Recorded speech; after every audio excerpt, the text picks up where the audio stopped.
Dégage!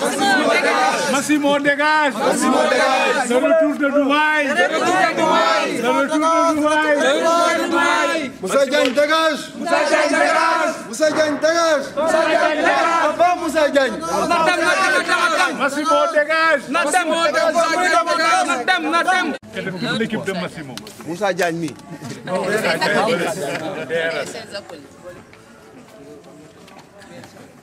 C'est Moussa Diagne Saint-Louis. Pare nga? May Moussa nga. Sa wàññee dana baax de. Dana fay trop may du dee. Ñëwal boy. Aywa. Na ngeen fi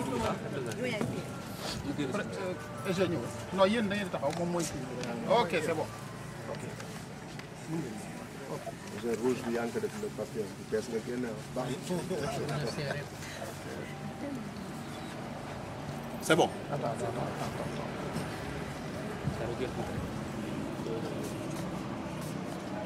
C'est bon. Ban. C'est bon. Vous représentez Ibrahim Assar, secrétaire général de la Confédération démocratique des syndicats libres du Sénégal. Alors, qu'est-ce qui se passe aujourd'hui et pourquoi ce cri du cœur? Oui, il faut dire que nous sommes là dans le cadre d'une tournée du bureau confédéral de la CDSL pour nous enquérir des problèmes des travailleurs.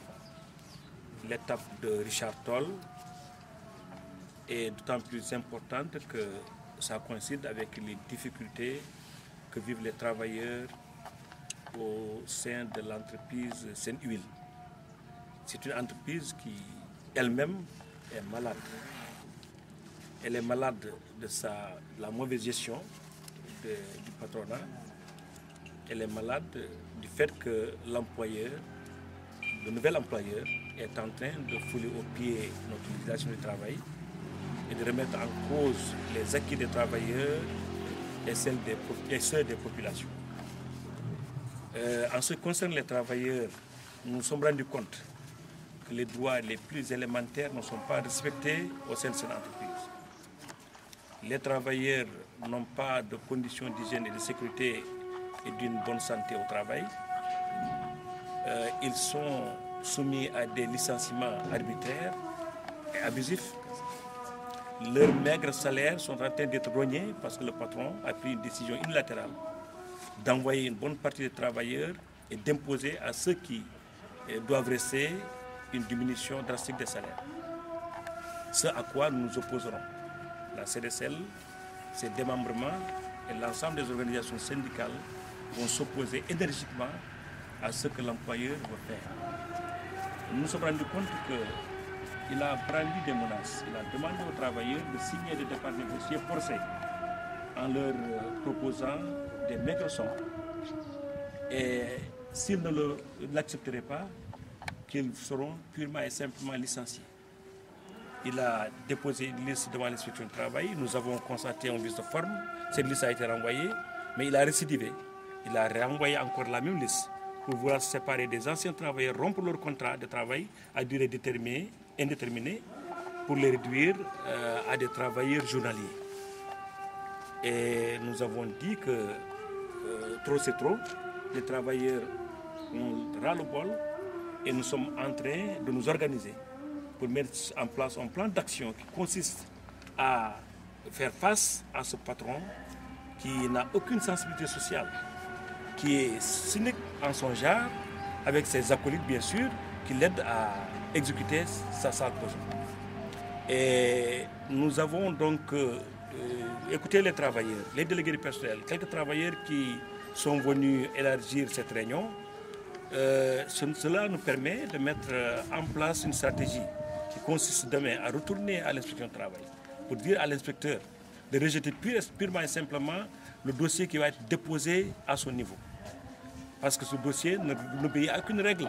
Et ce dossier déposé risque de détériorer le climat social. Tant plus que les travailleurs comme les populations sont en train de s'organiser sous l'égide de la CDSL pour barrer le chemin à ce fossoyeur de la classe ouvrière. Et nous lançons un appel solennel aux autorités du pays, au premier chef, le président de la République, pour qu'il se penche sur l'affaire de Seine-Huile Comme on le sait, Senwil n'a pas un passé glorieux. Avant son installation, il y a eu mort d'homme, il y a eu beaucoup de bagarres. Jusqu'à présent, les populations, dans leur généralité, n'acceptent pas son implantation. Mais s'il s'avère que les dirigeants de Senwil veulent remettre en cause même les peu d'acquis sociaux que les travailleurs et les populations avaient, s'il s'avère que c'est clair, ils sont en train de fouler au pied notre législation de travail, c'est certain que les organisations syndicales vont se dresser contre eux pour leur dire d'arrêter. Et nous n'accepterons pas que les travailleurs soient licenciés. Et parmi eux, 3 délégués du personnel qu'on a ciblés, parce que c'est des anciens travailleurs, il faut s'en débarrasser, parce qu'ils avaient été recrutés par l'ancienne direction, qui est là, qui est partie, et on est en train de faire des règlements de compte, et les travailleurs en sont victimes. Nos ententes syndicales n'accepteront pas.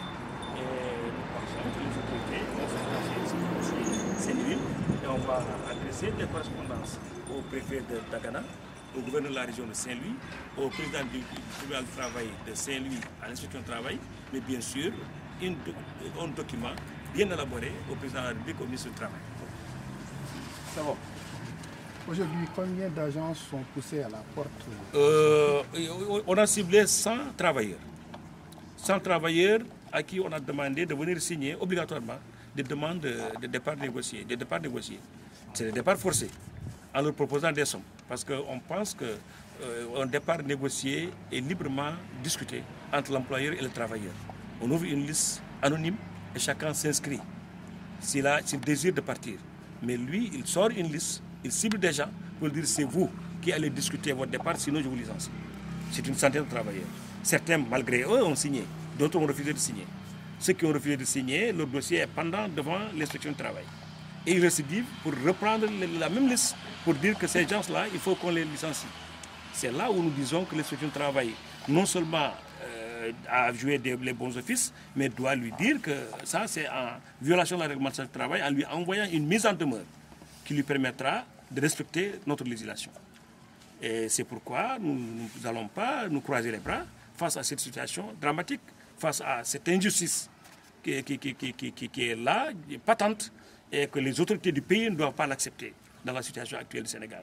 Nous sommes dans un Sénégal indépendant et on est en 2015. Et il n'est pas acceptable qu'un employeur vienne chez nous, investisse et ne participe pas au développement économique et social de notre pays. Nos droits, nos droits, nos droits, nos droits,